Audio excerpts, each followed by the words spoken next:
I am not an alarmist by nature, but Donald Trump in this breaking story just began his official assault on the democracy and the sovereignty of the United States of America. And if you don't think this is uber important, please check again the way our system works. This breaking story has Donald Trump ordering 2 months before he's even inaugurated with regards to senators and their behaviors when it comes to judges. This is absolutely not unbelievable. It's actually what he showed us in 2016. It's what he said he's going to be doing, and he's even starting to do it before he's ever even president. Yes, elect, but has not been inaugurated yet.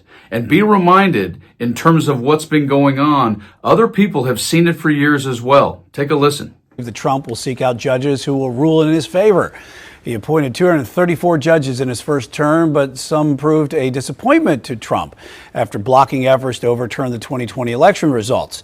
Some potential names already being mentioned as prospective nominees, including solicitors general who have opposed Biden policies in court.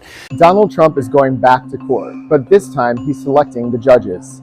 During his first term in office, Trump was able to reshape the judiciary with multiple right-leaning judges. Now with his second term, he'll be able to continue what he did with his first, reshaping the judiciary, in particular with the federal appeals courts. Shifting the balance of these appeals courts is a crucial initiative for any president, as their rulings are the final word in some of the most important social and fiscal issues of the day, including reproductive rights, financial regulations, and antitrust disputes.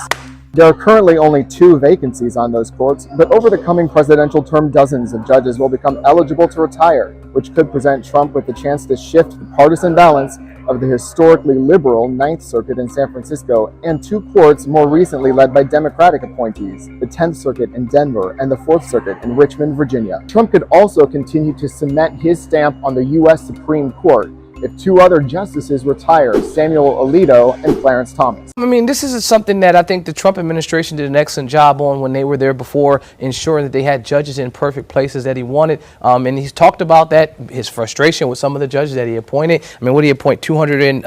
Doesn't that go against everything that the judicial system is supposed to be all about? It does. We're not supposed to have Obama or Biden or Trump appointed judges in terms of their thought or process or philosophy, but it kind of has morphed to that approach. Yes, the Supreme Court matters to the nth degree, for sure, and he's likely to get 2 more Supremes in his time in this administration, but it's also the circuit courts, the district courts, courts all across this country. Listen to what this man just said in this breaking story as a guy who's already playing the dictatorial totalitarian, and he's not even there yet. Here it is. The headline reads, Trump orders senators to appoint no judges for remainder of Biden's presidency. President-elect Donald Trump moved to seize a measure of power months before being sworn in by demanding that the U.S. Senate not allow President Joe Biden to appoint any judges during his remaining time in office. In a social media post on Sunday, Trump avoided endorsing a Republican majority leader for the next Senate. In quotes, any Republican senator seeking the coveted leadership position in the United States Senate must agree to recess appointments in the Senate, without which we will not be able to get people confirmed in a timely manner, he wrote. The former president complained that it took up to 2 years for some appointments to be approved during his previous administration. In quotes, we need positions filled immediately, all caps, he explained. Trump also had some demands that would limit Biden's ability to do his job in the remaining months of his presidency. And we quote, no judges should be approved during this period of time because the Democrats are looking to ram through their judges as the Republicans fight over leadership, he said. All caps, this is not acceptable. Thank you. I seem to recall Mitch McConnell denying Merrick Garland even a hearing for being on the Supreme Court because it was the end of Obama's administration. And yet, oddly, weird that he managed to shove 3 Supreme Courts down the throat of this country right before Biden was president. Guys, the hypocrisy isn't going to stop, and this is really disturbing.